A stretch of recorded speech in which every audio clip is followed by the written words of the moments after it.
Hello ನಮಸ್ಕಾರ, welcome back to my YouTube channel. ಇವತ್ತಿನ ವಿಡಿಯೋದಲ್ಲಿ ನಾನು ತುಂಬಾ ಟೇಸ್ಟಿಯಾಗಿರೋಂಥ restaurant style or cafe style pizza ಹೇಗೆ ಮಾಡೋದು ಅಂತ ತೋರಿಸ್ತಾ ಇದ್ದೀನಿ ವಿತೌಟ್ ಓವನ್. ಮಾಡೋದಕ್ಕೆ ಮೊದಲು ನಾನಿಲ್ಲಿ ಒಂದು ಪಿಜ್ಜಾ ಬೇಸ್ ತೊಗೊಂಡಿದ್ದೀನಿ.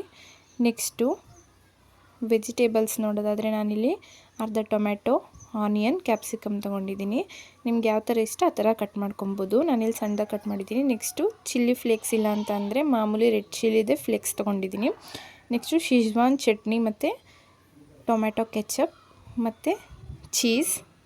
ಮಾಡೋದು ಹೇಗೆ ಅಂತ ನೋಡೋಣ.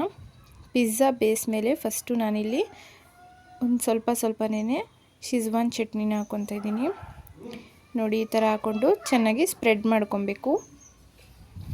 ನೆಕ್ಸ್ಟು ಈ ಥರ ಚೆನ್ನಾಗಿ ಸ್ಪ್ರೆಡ್ ಮಾಡ್ಕೊಂಡಾದಮೇಲೆ ಕೆಚಪ್ನ ಹಾಕ್ಕೊತಾ ಇದ್ದೀನಿ. ಕೆಚಪ್ಪು ಸ್ವಲ್ಪ ಜಾಸ್ತಿನೇ ಹಾಕ್ಕೊಂಡ್ರೆ ಟೇಸ್ಟ್ ಚೆನ್ನಾಗಿರುತ್ತೆ. ನೋಡಿ, ಈ ಥರ ಕೆಚಪ್ ಹಾಕ್ಕೊಂಡು ಚೆನ್ನಾಗಿ ಸ್ಪ್ರೆಡ್ ಮಾಡ್ಕೊಳ್ಳಿ.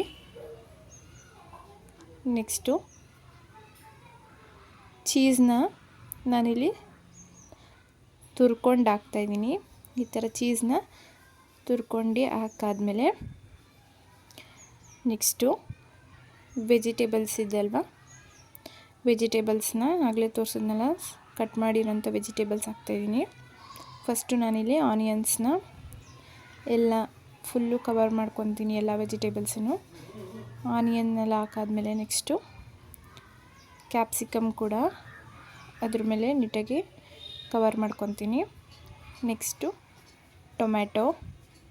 ನೋಡಿ, ಟೊಮ್ಯಾಟೊನು ಈ ಥರ ಎಲ್ಲ ಕವರ್ ಮಾಡ್ಕೊಂಡಾದ್ಮೇಲೆ ಮತ್ತೆ ನಾನಿಲ್ಲಿ ಶಿಜ್ವಾನ್ ಸಾಸ್ನ ಹಾಕ್ಕೊತಾ ಇದ್ದೀನಿ. ಒಂದು ಸ್ವಲ್ಪನೇ ಹಾಕ್ಕೊಳ್ಳಿ, ಈ ಥರ ಸ್ವಲ್ಪ ಖಾರ ಇರುತ್ತೆ. ನೆಕ್ಸ್ಟು ಟೊಮೆಟೊ ಕೆಚಪ್ ಹಾಕ್ಕೊತಾ ಇದ್ದೀನಿ. ನೆಕ್ಸ್ಟು ಚೀಸ್ನ ಜಾಸ್ತಿ ಹಾಕ್ಕೊಂಡ್ರೆ ತುಂಬ ಚೆನ್ನಾಗಿ ಟೇಸ್ಟ್ ಬರುತ್ತೆ. ಚೀಸ್ನ ಈ ಥರ ತುರ್ಕೊಂಡು ಸ್ಪ್ರೆಡ್ ಮಾಡ್ಕೊಂಡಾದಮೇಲೆ ಲಾಸ್ಟಲ್ಲಿ ಚಿಲ್ಲಿ ಫ್ಲೇಕ್ಸ್ ಹಾಕ್ಕೊತಾ ಇದ್ದೀನಿ.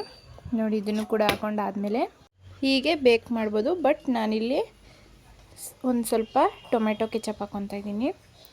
ನೋಡಿ, ಈಗ ನಾನು ತವಾನ ಬಿಸಿ ಮಾಡೋಕ್ಕಿಟ್ಟು ಬಿಸಿ ಆದಮೇಲೆ ಒಂದು ಸ್ಪೂನ್ ತುಪ್ಪನ ಹಾಕಿ ನಿಧಾನಕ್ಕೆ ಪಿಜ್ಜಾ ಬೇಸ್ನ ಪ್ಲೇಸ್ ಮಾಡ್ಕೊಳ್ಳಿ ತವಾ ಮೇಲೆ.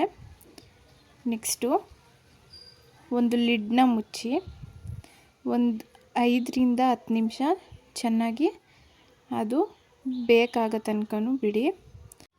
ಲೋ ಫ್ಲೇಮಲ್ಲೇ ಹೀಟ್ ಮಾಡಿ. ಹೈ ಫ್ಲೇಮ್ ಮಾಡಿದ್ರೆ ಕೆಳಗಡೆ ಎಲ್ಲ ಸೀದೋಗುತ್ತೆ. ನೋಡಿ, ಈ ಥರ 5ರಿಂದ 10 ನಿಮಿಷ ಬೇಕ್ ಮಾಡ್ಕೊಂಡಾದ್ಮೇಲೆ pizza ready to eat. Knife ಅಥವಾ ಈ ಥರ ಪಿಜ್ಜಾ ಕಟ್ಟರ್ ಇದ್ದರೆ ನೀಟಾಗಿ ಕಟ್ ಮಾಡ್ಕೊಳ್ಳಿ. ನೋಡಿದ್ರಲ್ಲ, ಮನೇಲೇ ಎಷ್ಟು ಈಸಿಯಾಗಿ ಪಿಜ್ಜಾ ಮಾಡ್ಕೊಬೋದು ಅಂತ. ನೀವು ಕೂಡ ಒಂದ್ಸತಿ ಟ್ರೈ ಮಾಡಿ, ತುಂಬಾ ಟೇಸ್ಟಿಯಾಗಿರುತ್ತೆ. ಈ ವಿಡಿಯೋ ಇಷ್ಟ ಆಗಿದ್ದರೆ ಲೈಕ್ ಮಾಡಿ. ಹಾಗೆ ಇನ್ನು ಹೆಚ್ಚಿನ ವೀಡಿಯೋಸ್ಗೋಸ್ಕರ ನನ್ನ ಚಾನಲ್ ಸಬ್ಸ್ಕ್ರೈಬ್ ಮಾಡಿ. Thank you.